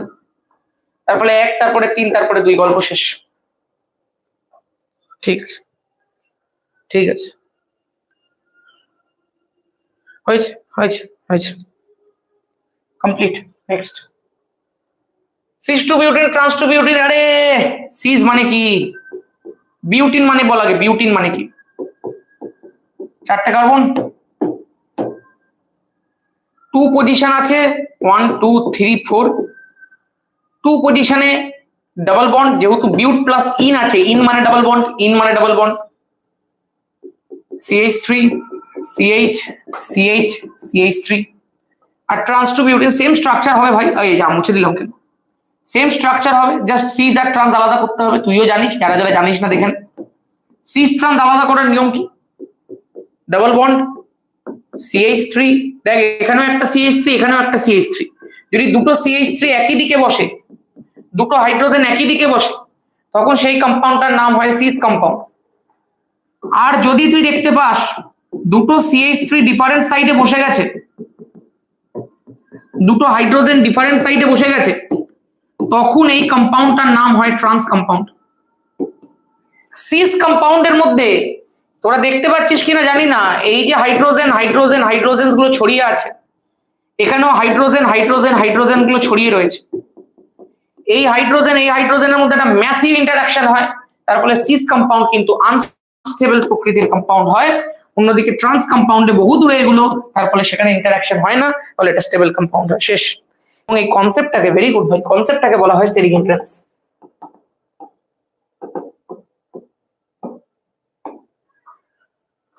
হয়েছে, এগুলো আর করি লাভ নেই, এগুলো সব আর লাগবে না। এটাকে বেনজাইন বলে, ওটা 11-এ লাগতো।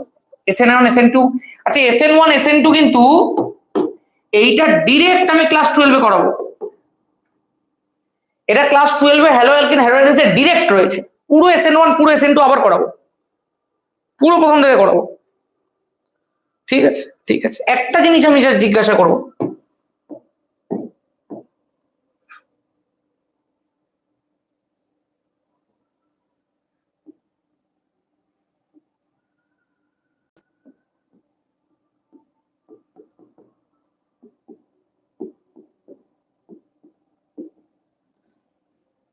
কি মনে হয় এটাই কি হবে? এটাই কি হবে? আগের ক্লাসের রিভিশন ইউটিউবে কবে আসবে দেখি? এগুলো তো দুটো পরপর হয়ে গেল, তো পরপর দিয়ে দেবো দুটো। এই কম্পাউন্ডটার মধ্যে কি হবে বলে তোর মনে হয়?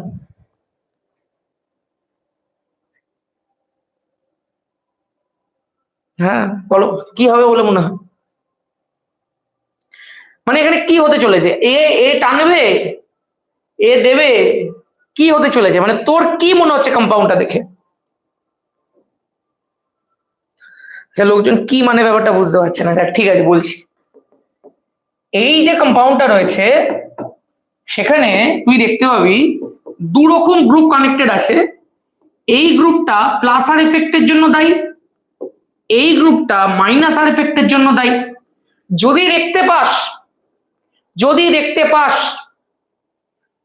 প্লাস আর এফেক্টের জন্য দায়ী আর মাইনাস আর এফেক্টের জন্য দায়ী গ্রুপ পরপর দুটো কানেক্টেড আছে, এবং মাইনাস আর এফেক্টের জন্য দায়ী গ্রুপটা ইটসেলফ একটা কনজুগেশন করার জন্য প্রস্তুত, মানে এখানেও পাই বন্ডটা কুলের মাথার উপরে যেতে পারে, কনজুগেশনে টেক পার্ট হতে পারে, তখন এখান থেকে ইলেকট্রন ডেনসিটি আসে, বেঞ্জিন রিং এ ঘোরে, তারপরে আবার এর কাছে যায়, আবার এখানেও ঘোরে।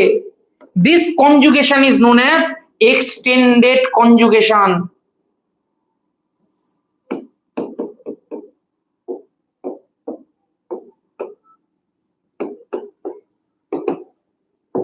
এবং এই ধরনের কনজুগেশনের ফলে উৎপন্ন কম্পাউন্ড গুলো ভীষণ স্টেবল হয়, ভীষণ স্টেবল হয় ভাই। এখানে কনজুগেশনে টেক পার্ট করছে NH2 plus benzene ring plus NO2 পুরোটা, এটাকে এক্সটেন্ডেড কনজুগেশন বলা হয়ে থাকে, এবং এই কনজুগেশনের ফলে উৎপন্ন কম্পাউন্ডটা ভীষণ স্টেবল হয়। কনজুগেশনটা চিন্তা করে দেখ, ক্লাস 12 এ এক্সটেন্ডেড কনজুগেশন লাগবে, কিন্তু আরেকটা আছে SIR effect, steric inhibition of resonance, সেটা যদিও যখন লাগবে করি দেবো, অতটা লাগে না। ওটা 11 দেখবি শিখিয়েও ছিলাম, একটা জায়গাতে বলেও ছিলাম। এটা এখানে যায়, এটা এখানে আসে, এটা এখানে যায়, এটা এখানে যায়, বুঝতে পেরেছো? চারটে অ্যারো দিয়ে দিয়েছি, বুঝে গেছো? চারটে অ্যারো দিয়ে দিয়েছি, বুঝে গেছো?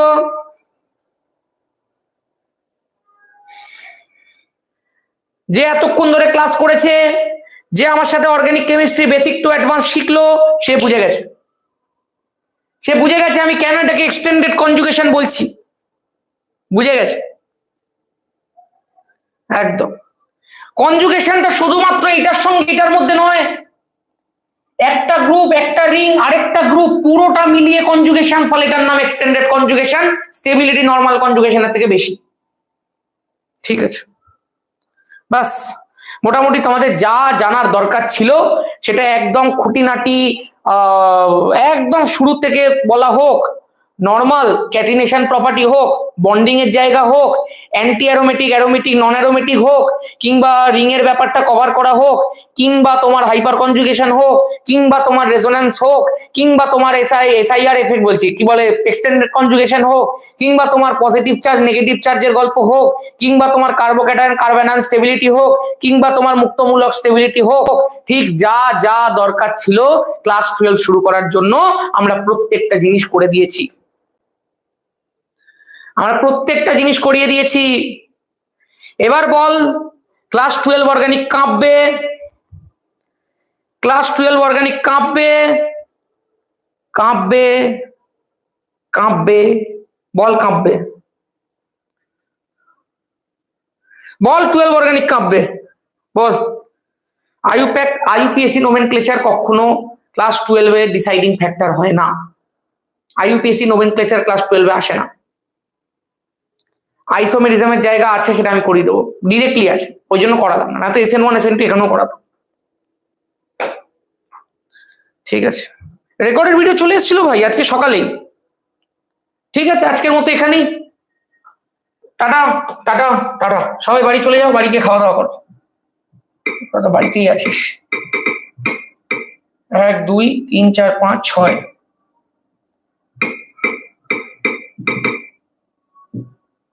চলো টাটা। জয় ধামাকা, জয় কেমিস্ট্রি, জয় হিন্দ, জয় ভারত।